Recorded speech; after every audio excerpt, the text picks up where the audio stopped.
Hello, everybody. Welcome back to another video. This is Storm, Commissioner of the SADL. And as you can see right now, we are doing our weekly game reviews. We'll be reviewing every match of the SADL, of course, besides mine, because I have a live, live reaction up on my channel. So if you want to go see that, please go check it out. We are undefeated currently. We are 5-0. So doing pretty good this season. Anyways, so the other six matches, we'll look at those today, look at all the replays, talk about them, discuss them, see what's happening around the league. And that's pretty much it. Let's get into it. Let's just jump right in. Let's get the video done. So first match here, this is Bernie of the Safari Rhyhorns against Club of the Cerulean Guardians. Club is currently winless. Uh, Bernie, I believe, is 3-1 going into this match. So we'll check it out. Seeing an Amorous lead into the Garchomp. Obviously not a good situation for the Garchomp, so smart switch.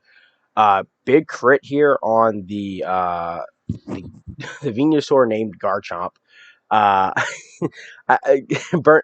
Club starts. He throws me off pretty bad with these names. I'm not gonna lie, they really kind of trip me out a little bit. But see that damage there? I think this is Specs and Amorous. I keep saying I'm gonna pull the sets up like on my phone or like on another window or something. See a Toxic into the Azel. That's like a kind of a free play. Unfortunately, their Psychic will kill the Venusaur. Didn't really have a great switch in besides Mew. We see the Regieleki come out. Slowking Galar is pretty free, but it does take a decent chunk from this Thunder Cage. And we see a Volt Switch as well.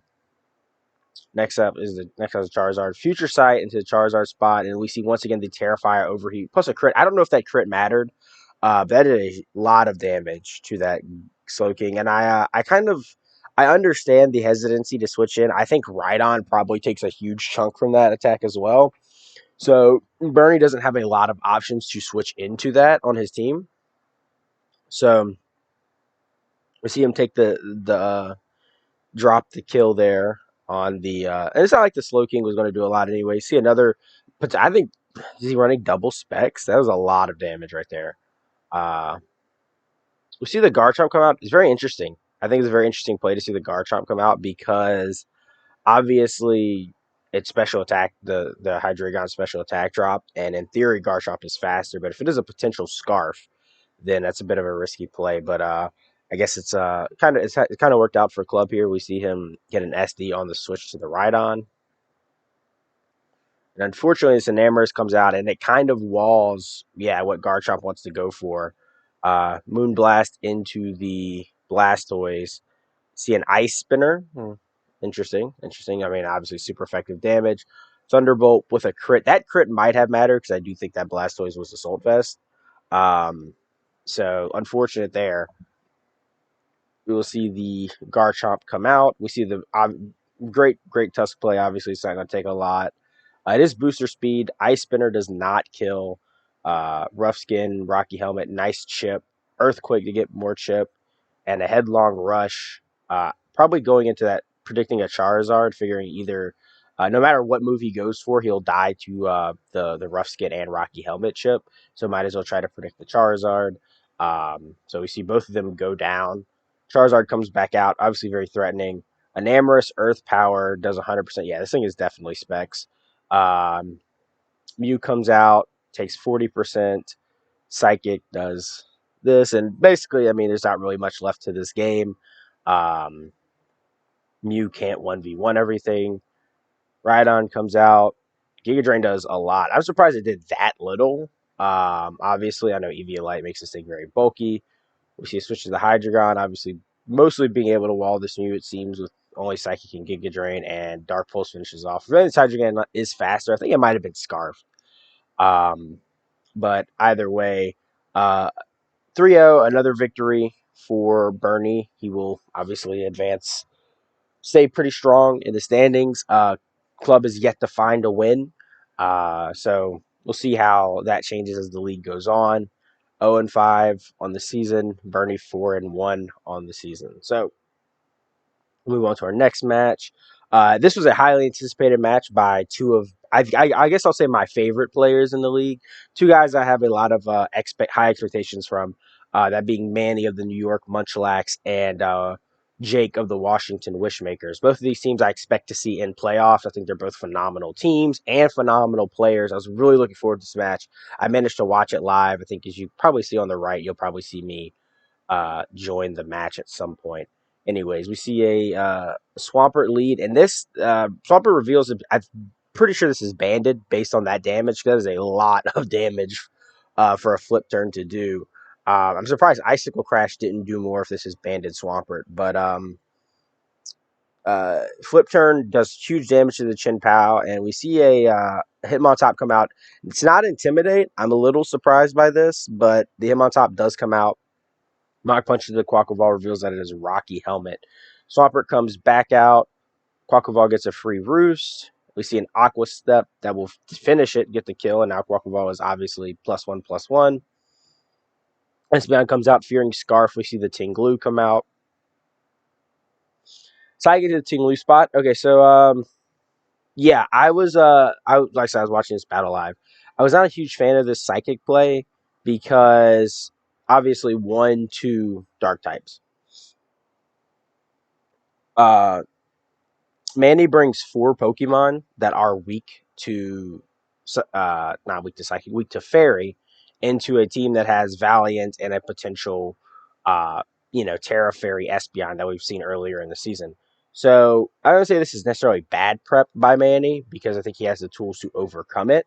But at the same time, you like his psychic. He has 2 psychic immunities, a psychic resist, 2 psychic weaknesses, as opposed to 4 fairy weaknesses and a very poor, not a great fairy immune resistance. Sorry.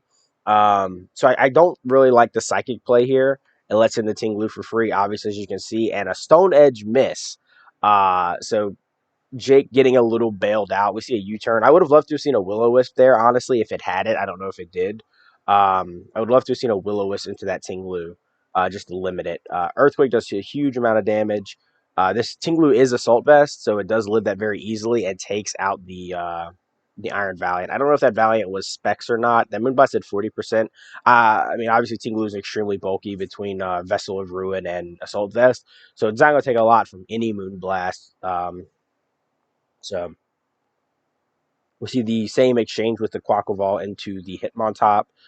Aqua Step does a crit. Oh, that's tough. But we do see a force switch back into the Tinglu, and we do see the fairy move. There we go.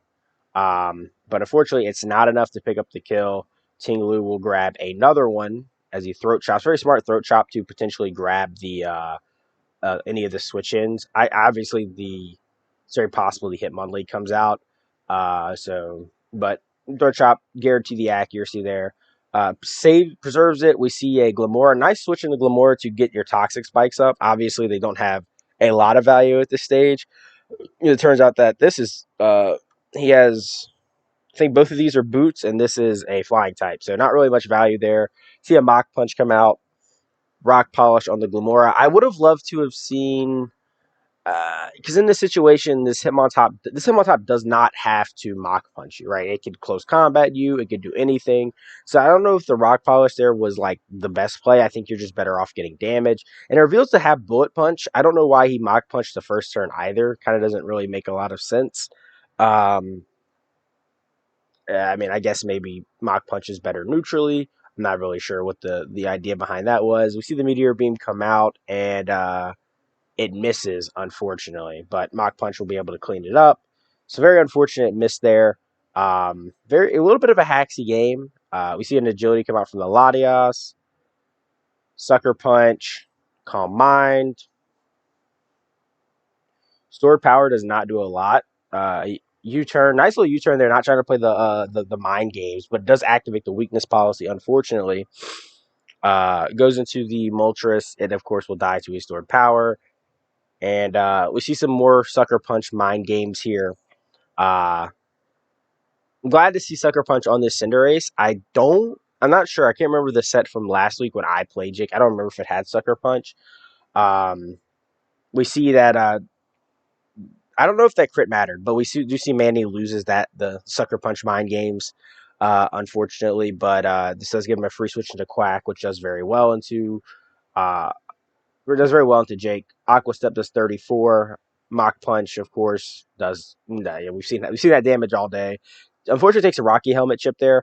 I would have. So I guess this is kind of at this point. I think the game is over. I would say though, I would have liked to have seen. I don't know what this Hitmon. It's only revealed two moves. I don't remember what the Hitmon Top's full step set was. I imagine it might have had Rapid Spin.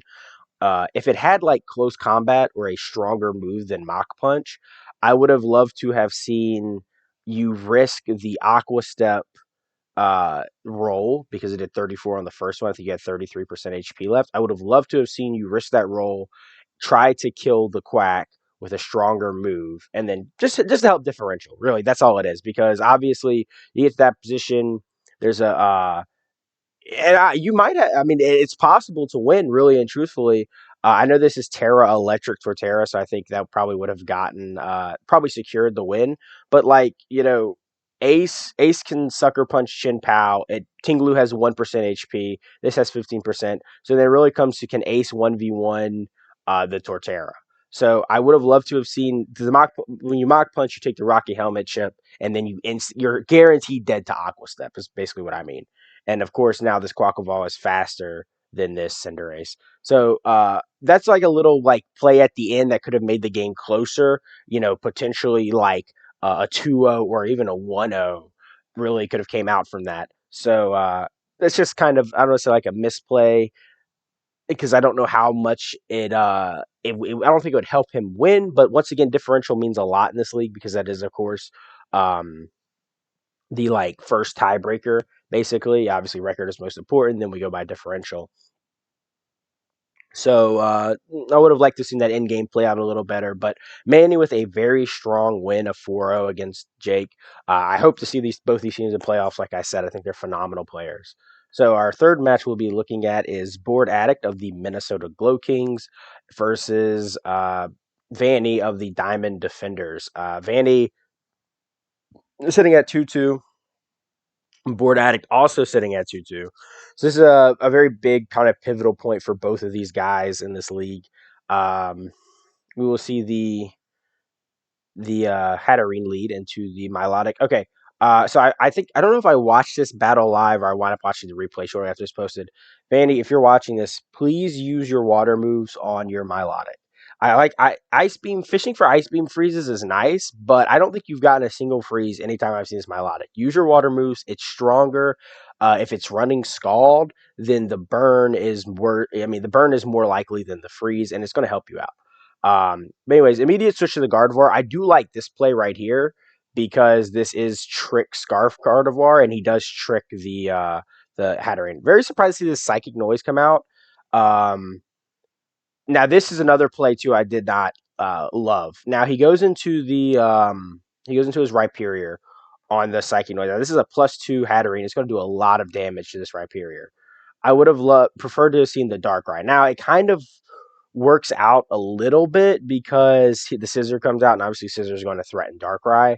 Um, but I think it made a lot more sense to see the Psychic Noise in Darkrai. So obviously, hindsight, it worked. It doesn't necessarily matter, but I think that the play there was just to go into Darkrai.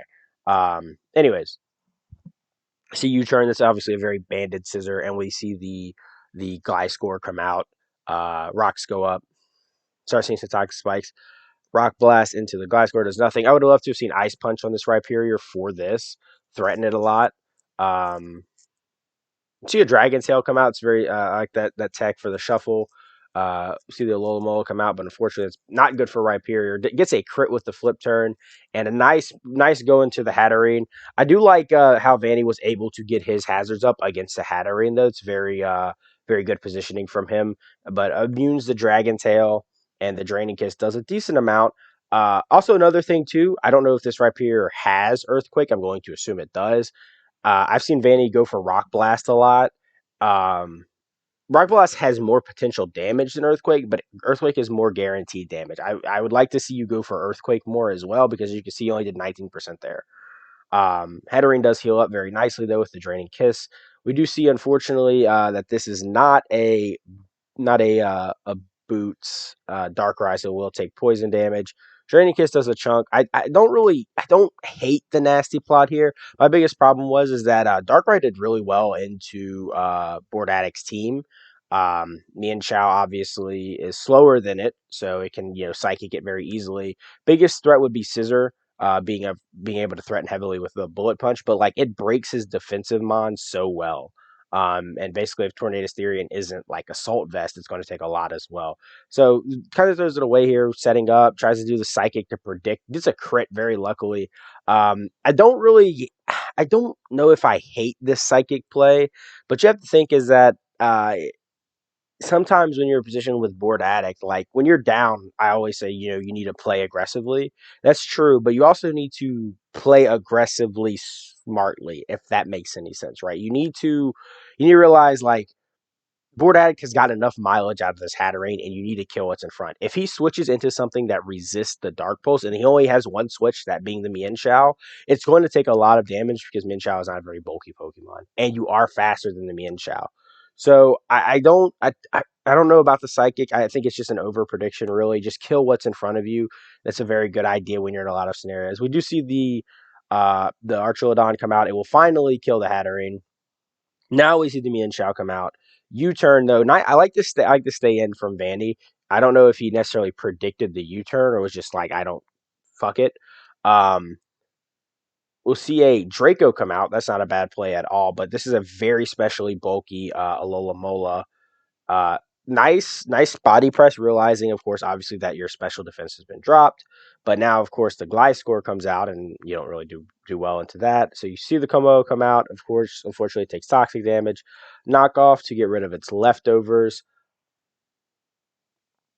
and a taunt to stop a potential substitute. Great play by Board Addict there to limit this combo. Earthquake does a decent chunk. Dragon Pulse does a little bit of damage. It's a nice chip. I believe this Gliscor does not have. It's pretty much revealed that it does not have Protect. So nice little idea to try to chip this Gliscor down. No boots on the Milotic. Lola Mola comes out. I think the play here, 100 Alluring Voice is not a bad play because it gets some damage. I don't know if this thing has Flip Turn, but I definitely think Flip Turn should have been the play in that scenario to get the momentum back in your favor. Mian Chao comes out, eats an Ice Beam, U-turns, a nice regenerator, more Board Addict playing around his regenerator core. Good recover from Vanny here as well to keep his Milotic healthy. So you have the Ice Beam trying to fish for that freeze. And that was kind of my issue. Is like you're trying to fish for the freeze, but if you get a burn, it's more valuable in a lot of these situations. It's more likely, should I say. So close combat, this Milotic eats that close combat up, and it will be able to get a kill here with Alluring Voice. So kind of make the differential look a little better. But now it's 2v4. The Gardevoir comes out and dies to a bullet punch, right? Like this is I understand this thing has U-turn and has like close combat, but Board Addict is not in a position where he can over predict or make dumb plays that can lose him the game. So I think that Archelodon should have 100% been the player for Vandy because it gets him in there and allows him to kind of do what he wants.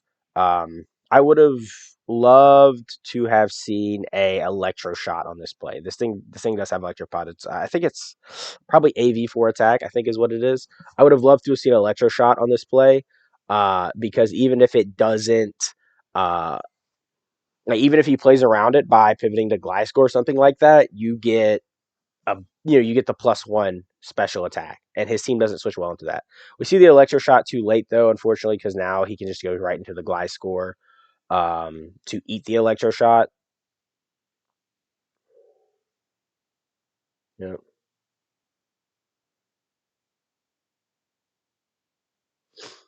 Um, this is basically just the 1v1. Gliscor is just going to click Earthquake because Archelodon cannot kill it at this stage. Um, body press. Not going to do a lot. Even a +3 body press, you see only doing 20%. So that wraps up the match 4-0 in Board Addict's favor. He gets his first win since week 2. He's been on a little losing streak. Aiden will drop down to 2-3. Both of these teams obviously. I'll talk about this. I'm going to post a like a standings breakdown later. this week. And basically, I'm going to talk about it, but all teams are still eligible for playoffs at the halfway point in the season.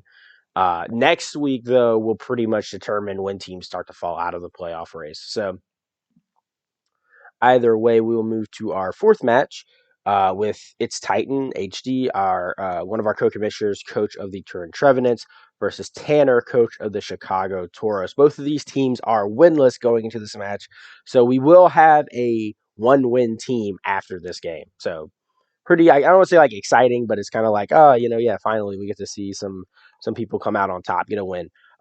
Toxapex lead into the Incineroar. Smart parting shot, knowing that you can't hurt the Toxapex, not when you risk anything, and a nice prediction on the Toxic going to the Gengar. This is something you'll see a lot this match. We see an energy ball come out from this Gengar. I'm not sure if Titan was unsure. Toxapex is water poison. It takes neutral damage from grass moves. So Shadow Ball is always the play there.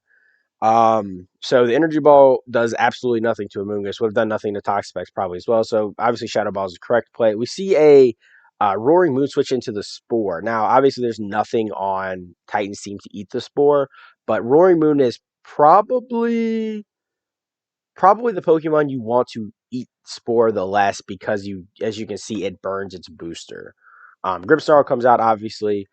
Roaring Moon burns a turn of sleep. We see the Gengar come out of the Grimmsnarl. Very risky play. Obviously, you're predicting the Fairy move, and you do have super effective damage for the Grimmsnarl, but still a very risky play. Spirit Break comes out. We see a Thunder Wave instead of a Sucker Punch. I don't know if it has Sucker Punch, but Sludge Bomb does it a lot. Amoonguss will try to switch in to the Sludge Bomb. Takes a decent chunk. Obviously, this Amoonguss is very specially bulky. Roaring Moon comes out. I do like this play. I absolutely love this play here. Going to the Roaring Moon, knowing that you can't be put to sleep, you can't be poisoned.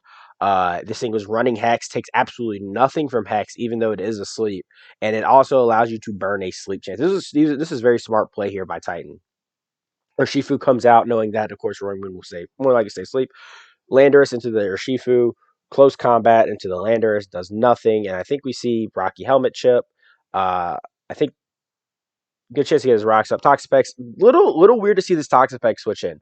Landorus is probably the more aggressive play here for Tanner because, like obviously Toxapex is weak to Earthquake, and I don't know, there's a very strong possibility Earthquake comes out from this Landorus on this play. I would have loved to have seen the one of these two come out, maybe the Dragonite or the Landorus. That would have given you been a more aggressive play. But anyways, Toxapex comes out. It gets taunted. It goes for Chilling Water, though. I like the taunt, though, to stop the Toxic. But we see the Gengar come right out, eats a Chilling Water. One thing I will say is that we'll see this Gengar pivot into this Toxapex a lot. Empoleon should have been coming out on this Toxapex. I don't know if it has Slip Turn. I can't remember the set. But it should have been coming out on this Toxapex. This Toxapex can't touch it. And it basically gives you a free chance to pivot. Going to this Gengar and just wasting its health, it's already paralyzed, so it's kind of already in a bad spot. And it's decent defensively into Tanner's team. I mean, really and truthfully, it absorbs Toxapex, takes absolutely nothing from Chilling Water. It's paralyzed, so it can't be swept by a Moongus. It resists Poison Move. Obviously, it fears Hex. But I think we see another Energy Ball here once again because Shadow Ball, like I said, does more to both of these Pokemon. Roaring Moon, once again, I like this play. I like this play. Getting in the Roaring Moon to burn the sleep turn. It wakes up. We see a Dragon Dance. This should have been an Acrobatics because obviously this Amoonguss is going to put you right back to sleep. So Clear Smog to get rid of the stat boost obviously doesn't really mean much. Stays asleep. Hexes again to get as much ship as possible. Now we see the wake up into the Acrobatics. That was the play that should have happened earlier because I don't think this Amoonguss has a recover move. It might, but I don't think so. Urshifu comes in, of course, to threaten out the Roaring Moon. We see Lando come out to get the attack drop. We see a U-turn, get more chip on it. I like the pivoting into the Lando on this. Ice Spinner from the Dragonite. Dragonite reveals that it is Boots. But it does have its multi-scale broken. We see the Incineroar pivot into the Toxapex and pivot into the Incineroar. Fake out. I don't really like the fake out in general on the Incineroar, but I also feel like that's just not the play. Like the chances of this Dragonite staying in are not good. Chilling Water does absolutely nothing into the Incineroar. It will Parting Shot out, of course, to pivot, and we see Roaring Moon come in to kind of absorb that Toxic. The problem is that relying on the biggest issue with relying on the Gengar to eat Toxics from this Toxapex is that you have other Pokemon that do it. Like obviously you have the Empoleon, um, and I feel like that should have been your play. The play always. Anyways, nice acrobatics here for the Roaring Moon. Get some chip off. Grimmsnarl comes out. Tanner forgets that Thunderwave is not. Now, here's the thing. I would have absolute. This would have probably won the game if this Roaring Moon Dragon dances in front of the Scrimstar. I understand the reason why it doesn't because it's scared of Spirit Break, and this is like a hindsight 50-50 kind of thing. So I don't really blame Titan for not making this play, but a Dragon Dance there would have been absolutely huge. But he does get the kill on the Grimmsnarl because, of course, Dark types are immune to Prankster. The Urshifu comes out, and I like that Titan fears the Scarf. I do absolutely love that, and he goes into the Gengar on the close combat. Toxapex comes out, so now that there's no more Moongus. See the Incineroar switch. Um, see a fake out to get some chip into a knockoff. You already got rid of its item, Chilling Water, so you're just losing HP on the Incineroar at this point. Parting Shot, and we see the Gengar come out once again to absorb the Toxic. Empoleon is always the play. This Empoleon stayed in the back for way too long. Shadow Ball into the Dragonite, gets good damage off on it. And this is interesting here. This Gengar is Scarf, but I don't know what the speed tiers are. I do not know how this Dragonite is slower than Scarf Gengar. Obviously, being paralyzed cuts your speed in half. So this Dragonite is either not max speed is like adamant with like maybe I don't know if adamant 252 is slower than Scarf Gengar paralyzed. Maybe it is, or if it's just bulky. I don't know what I don't remember off the top of my head what the exact set was, but that's a crazy play to stay in from Titan. But it's also crazier that the Dragonite is slower. Urshifu comes out to threaten. We see the Roaring Moon come in. And unfortunately, Wicked Blow does enough to kill the Roaring Moon. This is very sad because I think Roaring Moon was your win con in this situation. There's just too many. There's too many Pokemon.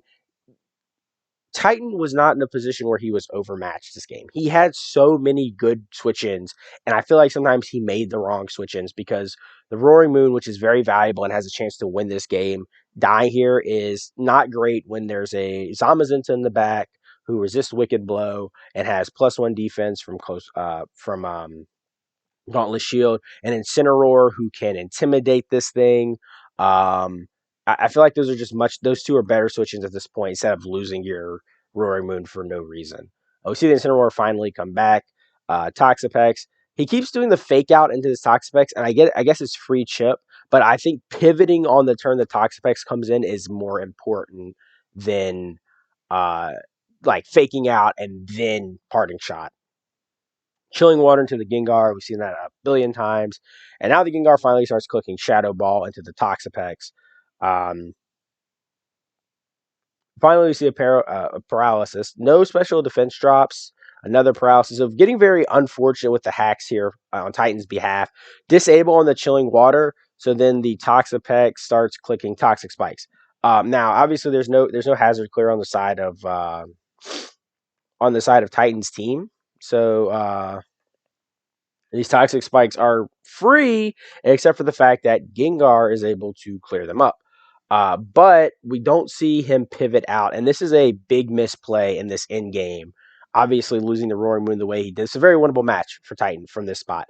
But a big misplay towards the end here, staying in with this Gengar when, as we're about to see, he has the Empoleon. His Empoleon has not touched the field the entire match, and it was free into this Toxapex the entire game. And that, like at the end of the day, that's kind of what that this lack of playing your switch ins right is kind of what cost the game because obviously we saw the Roaring Moon die for no reason. We saw this Gengar take a bunch of chip, get paralyzed for essentially no reason, and then die when Napoleon should have came out earlier and then saved the Gengar to pivot back in to absorb Toxic Spikes. So Napoleon finally hits the field. We see a nice roar. But so roaring in this position is very odd. Obviously, I know water move will not affect this Toxapex very well. But obviously, you have the Urshifu, who is resistant to rock and is already chipped and doesn't need health. And then you have the Landorus, which understandably is not like, it gets shipped, that's fine. And then you have a Regenerator Toxapex. So trying to shuffle here is a bit weird. We see the Chilling Water give the Empoleon special attack raise. This is why this Empoleon should have been coming in and out. It's immune to Toxic. It gets special attacks raised from the Chilling Water. We see the Shifu finally come out. Close combat into the Empoleon. He just lets it die right here. Very unfortunate. I don't know if he had a better option because, once again, Incineroar is going to take a decent amount from this. We see, I think, a fake out again. Yep. Into a parting shot. And basically, now the Zamazenta has to come out and take Toxic.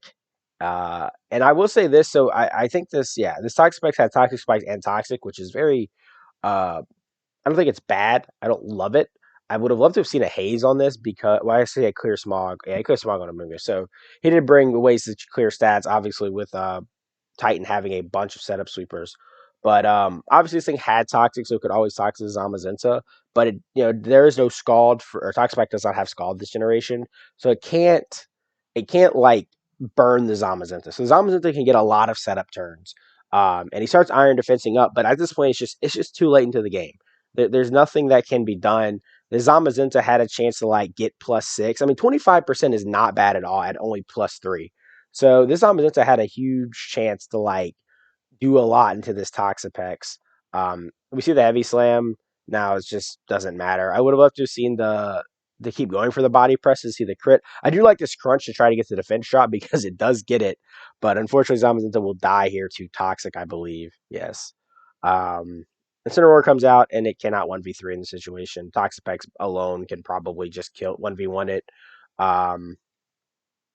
Knockoff does a good 24%. Toxic to stall it out. Tanner just playing it safe, just letting the Toxapex stall out the Incineroar. Flare Blitz does next to nothing.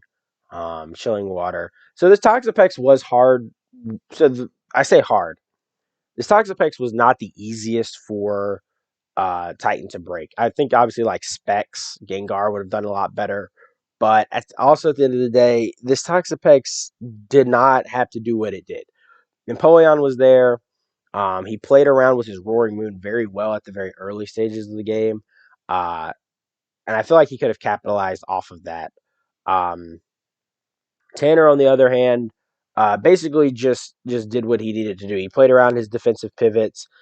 He did not play offensively very well. Not very well. I don't mean to say that like insultingly. He did not play offensively like because he didn't have to. You know what I mean? Like he did not have to be super aggressive, super offensive. He let his defensive walls take chances and then pivot into an offensive Pokemon, put Titan in a bad spot. Overall, I feel like just better plays could have been made on the side of Titan to make this match either closer or a potential victory because he had what it took. I mean, like I said, the Toxapex was difficult to break. This is a great pickup by Tanner. He literally got picked up the Toxapex this week. Very long match too, 59 turns. It's probably one of the longest matches we've had this season. So interesting. Tanner will get his first win of the week, the season though, and Titan will remain without a win. So moving on to our fifth match, we have our newest member of the SADL, Brady, who is stepping in for Phil. He is coaching the New Jersey Jinx, and of course, Fiery Vortex, coach of the Dewey Duwats, who is undefeated on the season. So nice little matchup here. As you can see, I'm kind of if you see me over here kind of shit talking uh Vortex. Um he's my best friend in real life. So if you ever see me talking shit to him, just know it's all in good faith. Um I obviously we're close. I live with the guy for a while, so no harm, no foul. Ceaseless Edge into the Zong. I kind of I don't know how I feel about this Zong leading to the Iron Defense. I know, I mean, his team does not switch very well into Samurott in general. The team, especially the team he brought. But his best switch-in would have to be Miascarada, and even then he risked like a Sacred Sword coming out. But the Ceaseless Edge, I don't know. This Ceaseless Edge probably does not kill +2 Zong, but it does reveal that it is Sash. So this Zong should have been dead here, as we're about to see. Yeah, it does 33%. This Zong should be dead, but we see a body press come out. Unfortunately, we see a miss. Latios comes in, drops a Draco. It does enough to kill the Bronzong. I think this was calced probably beforehand. And then we see the Masquerada coming out. Masquerada is always going to force out this Latios, whether it be potential sucker. This Latios is scarfed. Potential sucker, potential being scarfed and hitting with U-turn or a knockoff. So switching to the Colossal, we see the knockoff come out. Fishing for a burn. No one we had. You see rocks go up. This is a nice little play. This Colossal does have Scald. Obviously, scalding into the Master wouldn't do a lot, but you can get a burn. I'd love to have seen a Scald on the Switch, but getting up rocks is also very nice. But Blood Moon is able to kill the Colossal. Now, we see this Corviknight come out, and I'm going to. I guess I'm just going to talk about this right now because it's probably a good point. I was watching this match live, obviously. I was in a call with Vortex, but I had my mic muted. I was just letting him play because obviously I'm not gonna ghost. I'm not gonna help him cheat, anything like that. But we were already in a call before the match happened, so I just muted my mic and watched the match. I had helped Vortex obviously prep this week, and this Corviknight under screens completely shuts down Brady's team. His team does not have good options to beat it with screens up. It walls the Ursaluna. Meowscarada can't touch it.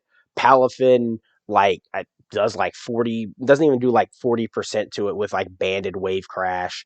Hitmonlee can't really touch it. So this Corviknight does very well under screens into Brady's team. And Vortex did not know, we talked about this after the match. Vortex did not know that Alolan, that Blood Moon cannot be spammed. It cannot be used 2 turns in a row. That's like Blood Moon stipulation. He didn't know that. So like I'm watching the match and I'm like, all right, yeah, this is a perfect chance to go Ninetales, get your screens up, pivot into Corviknight later down the match, set up and win. Because it's agility body press. You'll see that later. And he doesn't do it. He just goes into the Corviknight, which, I mean, the Corviknight probably could have set up right here, but it's not without. The screens really helps the Corviknight because it makes it that much easier. It doesn't have to spam Roost as much.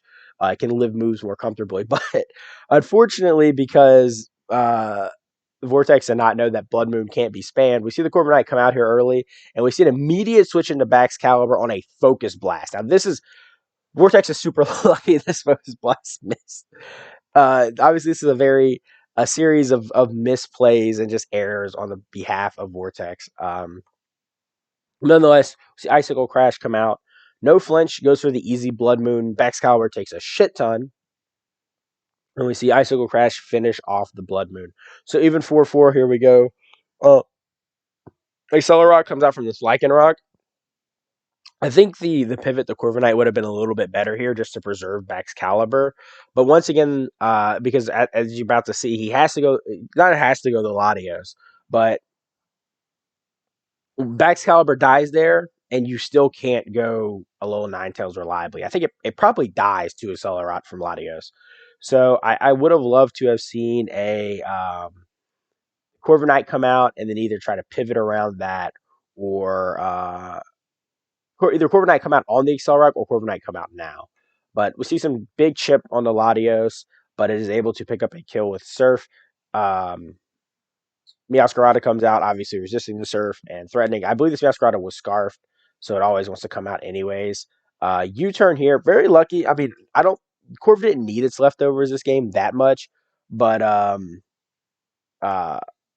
obviously risking the knockoff there could be potentially bad. We do see the Palafin come out, eats entry hazards on the Corviknight. And this is basically a perfect chance for Corviknight to set up because this is the weak form of Palafin. We see the Hitmonlee come out, and we see the agility from the Corviknight. Hitmonlee, Terra Fairies, Iron Defense from the Corviknight is now faster. And unfortunately, a high jump kick miss. Obviously, this would not have done a lot to this Corv because now it has +2 defense. And this is not Terra Fighting. This is Terra Fairy. Terra Fairy is a great bring, though, because it does resist the body press. But body press will kill. I believe so. This Hitmonlee was a curse set, actually. So that could have been potentially really good into this Corviknight. I don't know how that matchup would have played. Obviously, this Corviknight is Iron Defense. So I'm not really sure how that match would have played. Terra Fairy, Hitmonlee might have been able to do something. I believe he said he put the wrong move because he wanted close combat. So I'm not sure how that really would have affected the match.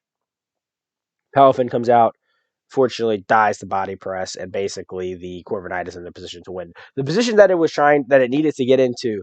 I also was joking with Vortex after this game, and I said, I think if you go to any match in the history of Pokemon with an Alolan Ninetales in it, almost none of them guarantee you like it has to be an astronomically small number of Alola Ninetales have won an entire match without getting their screens up, especially a 19 turn match, right? Like this is like obviously this is not a very long match, but 19 turns with no screens up is like uh it's kind of crazy. Especially because it worked so well into Brady's team. And the Corviknight, like I said, could have won way earlier, I think, potentially. But either way, I thank you. Special shout out to Brady for stepping up and replacing Phil and helping us continue our season. He comes away with his first match doing pretty well against an undefeated opponent. So not bad, not too bad at all. We'll be moving on to our last match, very last match. Here we have St. Wumples, coach of the Anchorage Bearticks, versus War Master, coach of the King City Kingdras. I believe War Master's 1-3 going into this match, and Wumples is 2-2. He's sitting at 500. So pretty big match for both of these guys. We see the Jirachi into the no Ironhead. Very odd to see that. No Ironhead flinch, should I say, into the Snorlax. A very risky setup here, I will say. I think this. I'm surprised to see this is not immune. I would have loved. I don't think this thing is gluttony. Definitely should have been gluttony. Um, I think into the because this wasn't gluttony, right? This was right. Yeah, I don't think that was gluttony. I would love to have seen a gluttony with like one of the 33% pinch berries.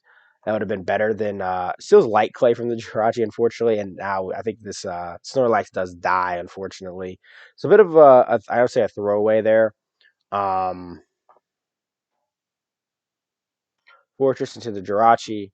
Uh, Pivot into the. I'm not sure what this for. I don't know what he was trying to read. What that exact pivot was for, but it gives free screens to the Jirachi. Zen Headbutt does a decent chunk. See a substitute come up. Um, Ironhead, this was a weird play. Because obviously Petron is very bulky. And also you can see the Zen Headbutt damage. It did exactly 40%. That stab super effective. So if you have that and you have Ironhead's base damage, it's only 20%. That's not enough um to break a substitute. Obviously, not wanting to risk Zen Headbutt miss, I do get that though. Hex is enough to kill.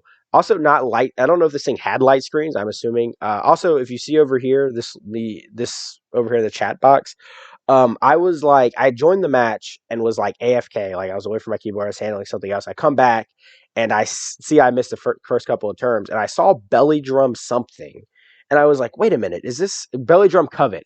He ran this set before on his Greedent. He dropped Greedent to pick up Lurantis this week, and I thought he brought Greedent and Lurantis, and I'm like, that's why I put over here. I was like, you removed Greedent off your team because I thought the Snorlax was Greedent. So if you do see me over here saying this, I'm not insane. I just completely forgot. Anyways, Overquill comes out. I don't know why this Jirachi we didn't see a light screen come out. I think it would have been great. But anyways, Overquill comes out, forces out the Petron because obviously it can't be touched. Crunch does not a lot. Crunch again. I think I would have loved to have seen a pivot into something else to take advantage of this. Manaphy was perfect, or even Gouging Fire. I think both of those are great pivots into this fortress to not allow it to set up a lot. But we see the Kilowattrel come out, Stealth Rocks go up, Petrarch comes out, takes a lot from Thunderbolt, and Volt switch into it as well to pivot out. Overquill comes back out to absorb the toxic spice. Very smart positioning from War Master. Malignant Chain obviously will not poison this Overquill, and it force it out with the crunch. Obviously, does a decent chunk from this Tornadus, but it is Terra Ground and will be able to pick up the kill on the Overquill. So we see some new. You see, never mind. Disregard my statement. Manaphy forces it out. See a take heart from the Manaphy. Scald into the Lurantis. No burn. So this is a something that I saw because when I was watching this match, I was like, "Ooh, okay, this Manaphy has a potential here to kind of go crazy." This Manaphy is not Ice Beam. I don't know why it's not Ice Beam.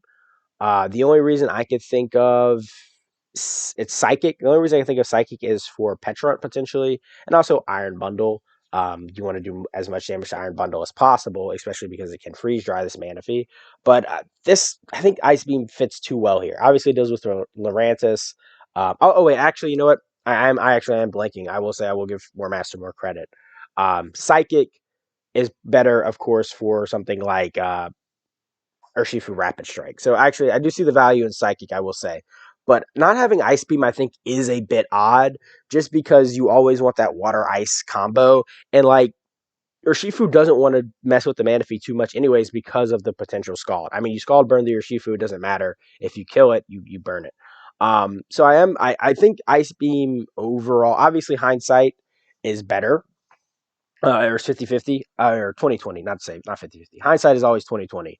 So looking back on this match, obviously Psychic was not needed on this Manaphy because there was no Urshifu. But I would have loved to have seen an Ice Beam anyways. But we see the Leaf Storm come out. This is contrary to Lurantis, obviously. And we see fishing for the Scald Burn. Gets a crit, no burn, very unfortunate. This reveals that it is actually Superpower and Leaf Storm. Scald again, and it is Rest. So Rest Talk Superpower Leafs are very interesting set. I think it's a very interesting set. I'm smart to take heart on the turns that it is sleeping to try to boost your special, boost your special defense, special attack. Finally, we see a Psychic come out. I do think that he was fishing for the burn, and obviously this thing revealed Rest, so the burn wouldn't have mattered. But I would have loved to have seen a Psychic earlier. Gets more damage off, and also potentially lowers the special defense. But uh, Leaf Storm, Sleep Talk gets the Leaf Storm roll. Then we see Terra flying, Terra Blast kill a Wattrel. Easily picks up the kill there, but then gets revenge killed by the Iron Bundle. Chichino comes out, gets taunted. I think it's very interesting to see the taunt here. I guess obviously like clearing rock, preventing the Chichino from setting up and clearing rocks is huge. But also it's very interesting to see because I think you probably also just straight up killed this Chinchino. Hydro Pump probably kills it. We'll see the Bullet Seed get the kill on the Iron Bundle. Petrant comes out, and unfortunately, this Chinchino does not have knockoff, so it cannot touch this Petrant. And we will see the Petrant basically finish off the game very strong here. Gets a taunt toxic. Gets the confusion with the toxic from the Malignant Chain. Very unfortunate, and hits itself in confusion. Probably doesn't matter too much because Bullet Seed isn't going to kill. Actually, was this that Chinchino might have been choice locked. I don't. It was not choice scarfed, obviously. That might have been a banded Chinchino. I have to check the set afterwards because I do find it very weird that he went for Bullet Seed again. Um, but anyways, Flare Blitz, as you can see, it gets a burn, but does basically nothing. Malignant Chain gets another toxic, unfortunately. Very lucky with these Malignant Chains recently from Wumples. Flare Blitz, he will break out of confusion, but dies to the recoil. Very unfortunate there. Um, oh, Actually click play again. Very unfortunate there, but a 3-0 from Wumples onto War Master, dropping him down to, I believe, 1-4 on the season. Wumples advancing to 3-2. Um, so that was a. I really don't know how to feel about that match overall. Um, I feel like there were better plays that could have made on both teams, honestly, to potentially either make a better differential or a different outcome. Obviously, though, it is what it is. That's the match. You've seen your week 5 games, your week 5 winners. We will I'll be posting a standings breakdown later in the week, basically going over the standings now that we are a few more weeks into the season and playoffs are becoming a more prevalent thing. or a more they're approaching. They're approaching. The end of the season's near. Playoffs are going to be there. We will be crowning a winner of the SADL within the next coming months. So I'll be posting a breakdown discussing all of that, as well as some other stuff. So that pretty much wraps it up. Thank you all for watching. Be on the lookout next week for the breakdown, and see y'all then.